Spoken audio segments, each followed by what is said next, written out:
जहां पर उपचुनाव के दौरान वोटिंग हो रही है, मतदान हो रहा है और लोगों की लंबी लंबी कतार लग गई है। शाम 5 बजे तक वोट डाले जाने हैं। 3,70,829 मतदाता हैं, यानी कि तकरीबन 4 लाख मतदाता हैं जो 10 प्रत्याशियों की किस्मत का फैसला करेंगे। बीजेपी के चंद्रभानु पासवान और एसपी के अजीत प्रसाद के बीच मुख्य मुकाबला है। 414 बूथों पर कड़ी सुरक्षा के बीच वोटिंग हो रही है। 210 पोलिंग सेंटर्स की वेबकास्टिंग होगी। 25 पोलिंग सेंटर्स की वीडियोग्राफी हो रही है। आपको बता दें 8 फरवरी को नतीजे आने हैं, उससे पहले आज मतदान चल रहा है। मिल्कीपुर की महाभारत में कौन जीतेगा, किसके पक्ष में बाजी जाने वाली है, 8 फरवरी को वो साफ हो जाएगा। 4 लाख, तकरीबन 4 लाख, 3,70,800 कुछ मतदाता हैं जो कि अलग अलग पोलिंग सेंटर्स पर जाकर अपने मताधिकार का इस्तेमाल कर रहे हैं। बीजेपी और एसपी के बीच मुख्य मुकाबला है। समाजवादी पार्टी की ओर से अवधेश प्रसाद के बेटे अजीत प्रसाद को उम्मीदवार बनाया गया है। यही वजह है कि बीजेपी परिवारवाद कहकर हमलावर है, तो वहीं चंद्रभानु पासवान को बीजेपी ने कैंडिडेट बनाया है जो पारसी समाज से ही आते हैं, यानी कि जातिगत समीकरणों को साधने की पूरी कोशिश दोनों ही दलों की तरफ से दिख रही है। बीजेपी की ओर से मुख्यमंत्री ने भी यहां पर प्रचार किया, 6 मंत्रियों ने प्रचार किया, साथ ही कई और विधायकों को, नेताओं को चुनाव प्रचार में लगाया गया था।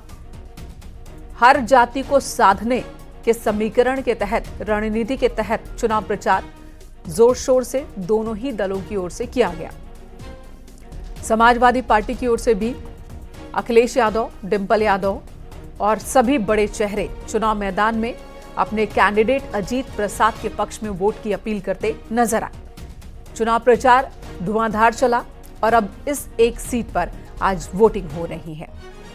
मतदान के दौरान 3,70,000 से ज्यादा मतदाता अपने मताधिकार का इस्तेमाल करेंगे। अपील की जा रही है मतदाताओं से लगातार। चुनाव आयोग भी अपील कर रहा है, न्यूज़ 18 भी अपील कर रहा है कि आप घर से निकले, वोट में अपना योगदान जरूर दें।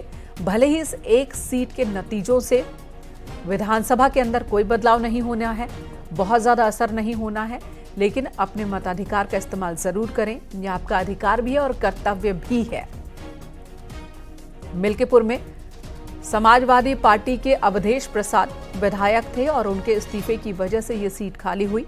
अवधेश प्रसाद जब फैजाबाद से सांसद बने तब उन्होंने विधानसभा सीट से इस्तीफा दिया और उनके बेटे को पार्टी ने कैंडिडेट बनाया है।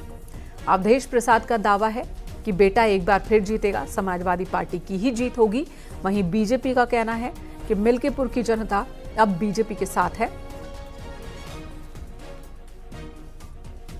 अयोध्या में मतदान की प्रक्रिया शुरू हो गई है, जहां मौजूद है ये पिंक बूथ और यहां पर बड़ी संख्या में मतदाता पहुंचने लगे हैं। क्या नाम है आपका? अयोध्या प्रसाद तिवारी। यहाँ पर मतदान की व्यवस्थाएं कैसी? व्यवस्थाएं बहुत बढ़िया है। प्राथमिकता किस चीज़ को? खाली विकास की। मिल्कीपुर मुख्य धारा से जुड़ नहीं पाया बीते दिनों, क्यों? इधर विधायक बदल गए थे, इन्होंने कोई काम नहीं किया है। अब सांसद हो गए फिर भी कोई काम नहीं किया। उनका लड़का विधायक लड़ रहा है, बहरहाल कोई मतलब नहीं हमसे। जो तैयारियां हैं बूथ के अंदर की, जो प्रशासनिक व्यवस्थाएं हैं वो कैसी हैं? व्यवस्थाएं बहुत बढ़िया है। शासन प्रशासन इतना अच्छा व्यवस्था की है, कोई दिक्कत नहीं हम लोगों को। आपने परिवार के साथ मतदान किया? जी हाँ। कितने लोग आए थे? 18 लोग। सब लोगों ने? सब लोग हो गया।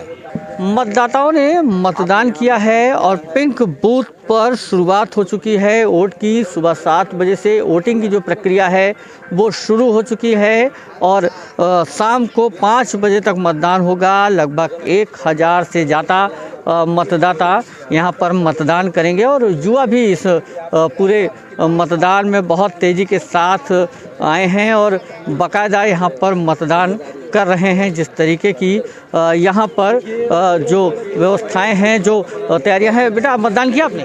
जी मैंने। कैसा लगा मतदान? बहुत अच्छा लगा। पहली बार वोट किया है? First vote. कैसा, क्या भावना थी मन में, क्या सोच करके वोट किया आपने? Education, art, development.